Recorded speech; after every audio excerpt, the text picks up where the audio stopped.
ಸಂಕಲ್ಪ ವಾಣಿ ನ್ಯೂಸ್. ಕರ್ನಾಟಕ ರಾಜ್ಯದಲ್ಲಿ 2023ಗೆ ರಾಜ್ಯದ ಎಲ್ಲ ಮುಸ್ಲಿಂ ಮತದಾರರು, ಸಾಮಾನ್ಯ ಕಾರ್ಯಕರ್ತರು, ಎಲ್ಲ ಸಮಾಜದ ನಾಯಕರು ಒಕ್ಕಟ್ಟಿನಿಂದ 2023ಗೆ ಕಾಂಗ್ರೆಸ್ಸಿಗೆ ಸಂಪೂರ್ಣ ಬೆಂಬಲಿಸಿ ಕಾಂಗ್ರೆಸ್ ಪಕ್ಷ ಅಧಿಕಾರಕ್ಕೆ ತರಲಿಕ್ಕೆ ಈ ಎಲ್ಲ ಮುಸ್ಲಿಂ ಬಾಂಧವರ ಮುಖ್ಯ ಪಾತ್ರವಿದೆ. ರಾಜ್ಯ ಸಚಿವ ಸಂಪುಟದಲ್ಲಿ ಮುಸ್ಲಿಂ ಸಮುದಾಯಕ್ಕೆ ಸಮರ್ಪಕ ಪ್ರಾತಿನಿಧ್ಯ ಕಲ್ಪಿಸಿ ಪ್ರಭಾವಿ ನಾಯಕರಾದ ಶಾಸಕ ತನ್ವೀರ್ ಸೇಠ್, ಶಾಸಕ ರಿಜ್ವಾನ್ ಅರ್ಷದ್ ಹಾಗೂ ವಿಧಾನ ಪರಿಷತ್ ಸದಸ್ಯ ಸಲೀಂ ಅಹಮದ್ ಅವರಿಗೆ ಸಚಿವ ಸ್ಥಾನ ನೀಡಬೇಕೆಂದು ಕಾಂಗ್ರೆಸ್ ಹೈಕಮಾಂಡ್ ಹಾಗೂ ರಾಜ್ಯ ನಾಯಕರಿಗೆ ಕಾಂಗ್ರೆಸ್ ಮುಖಂಡ ಸೈಯದ್ ಹುಸೇನ್ ಮನವಿ ಮಾಡಿದ್ದಾರೆ. ಕರ್ನಾಟಕದಲ್ಲಿ ಜನತಾದಳ ಸರ್ಕಾರವನ್ನು ಮತ್ತು ಜನತಾದಳವನ್ನು ತಿರಸ್ಕರಿಸಿ ಕೋಮವಾದಿ ಬಿಜೆಪಿಯನ್ನು ದೂರ ಇಡಲಿಕ್ಕೆ ಎಲ್ಲ ಮುಸ್ಲಿಂ ಬಾಂಧವರು ಒಕ್ಕಟ್ಟಿನಿಂದ ಕಾಂಗ್ರೆಸ್ ಪಕ್ಷವನ್ನು ಬೆಂಬಲಿಸಿ ಕರ್ನಾಟಕ ರಾಜ್ಯದ ಮುಖ್ಯಮಂತ್ರಿಯಾಗಿ ಶ್ರೀ ಸಿದ್ದರಾಮಯ್ಯ ಅವರು ನೇಮಕವಾದರು. ಪಟ್ಟಣದ ಪ್ರವಾಸಿ ಮಂದಿರದಲ್ಲಿ ನಡೆದ ಸುದ್ದಿಗೋಷ್ಠಿಯಲ್ಲಿ ಮಾತನಾಡಿದ ಅವರು, ಕಳೆದ ವಿಧಾನಸಭಾ ಚುನಾವಣೆಯಲ್ಲಿ ಕಾಂಗ್ರೆಸ್ ಪಕ್ಷವನ್ನು ಅಧಿಕಾರಕ್ಕೆ ತರುವಲ್ಲಿ ಮುಸ್ಲಿಂ ಸಮುದಾಯ ಮಹತ್ವದ ಪಾತ್ರ ವಹಿಸಿದೆ.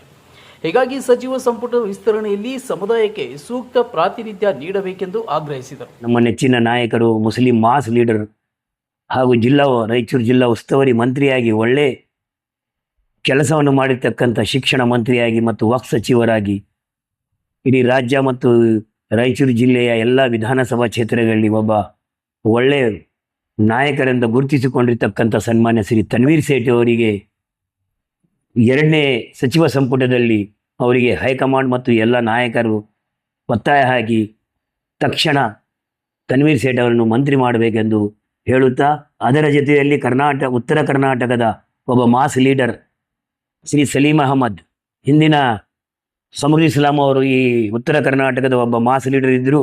ಇವತ್ತು ಸಲೀಂ ಅಹಮದ್ ಉತ್ತರ ಕರ್ನಾಟಕದ ಒಬ್ಬ ಮಾಸ್ ಲೀಡರ್ ಇದ್ದಾರೆ.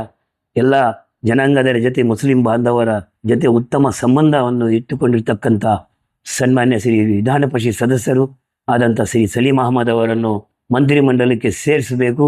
ಇದರ ಜೊತೆಯಲ್ಲಿ ಯುವ ನಾಯಕರು, ಮಾಜಿ ಯುವ ಕಾಂಗ್ರೆಸ್ ಅಧ್ಯಕ್ಷರು ಮತ್ತು 2 ಸಲ ಶಿವಾಜಿನಗರ MLA ಆದಂಥ ರಿಜ್ವಾನ್ ಅರ್ಷದ್ ಅವರನ್ನು ಮಂತ್ರಿಗೆ ಸೇರಿಸಿಕೊಳ್ಳಬೇಕೆಂದು ನಮ್ಮ ನೆಚ್ಚಿನ ನಾಯಕರು, ಈ ರಾಜ್ಯದ ಜನಪ್ರಿಯ ಮುಖ್ಯಮಂತ್ರಿ ಮತ್ತು ಎಲ್ಲ ಸಮಾಜದ ವರ್ಗದ ನಾಯಕರಾದಂಥ ಶ್ರೀ DK ಶಿವಕುಮಾರ್ ಅವರು ಮತ್ತು ಎಲ್ಲ ನಾಯಕರು ಹೈಕಮಾಂಡ್ನಲ್ಲಿ ಮನವಿ ಮಾಡಿ ಈ 3 ಜನರಿಗೆ ಮಂತ್ರಿ ಸ್ಥಾನ ನೀಡಬೇಕೆಂದು ಅವರಲ್ಲಿ ಮನವಿ ಮಾಡ್ತಾ ಇದ್ದೀವಿ. ಇನ್ನು ಇದೇ ವೇಳೆ ರಾಯಚೂರು ಜಿಲ್ಲೆಗೂ ಸಚಿವ ಸ್ಥಾನ ನೀಡಬೇಕೆಂದು ಒತ್ತಾಯಿಸಿದ ಅವರು, ಮಾಜಿ ಸಚಿವ NS ಬೋಸರಾಜು, ಶಾಸಕ ಹಂಪನಗೌಡ ಬಾದರ್ಲಿ, ಶಾಸಕ ಹಂಪಯ್ಯ ನಾಯಕ್, ಶಾಸಕ ಬಸನಗೌಡ ದದ್ದಲ್, ಶಾಸಕ ಬಸವರಾಜ್ ತುರ್ವಿಹಾಳ್ ಹಾಗೂ ವಿಧಾನ ಪರಿಷತ್ ಸದಸ್ಯರಾದ A ವಸಂತಕುಮಾರ್ ಮತ್ತು ಬಸನಗೌಡ ಬಾದರ್ಲಿ ಅವರಲ್ಲಿ ಒಬ್ಬರಿಗೆ ಸಚಿವ ಸ್ಥಾನ ನೀಡಬೇಕೆಂದು ಹೇಳಿದರು.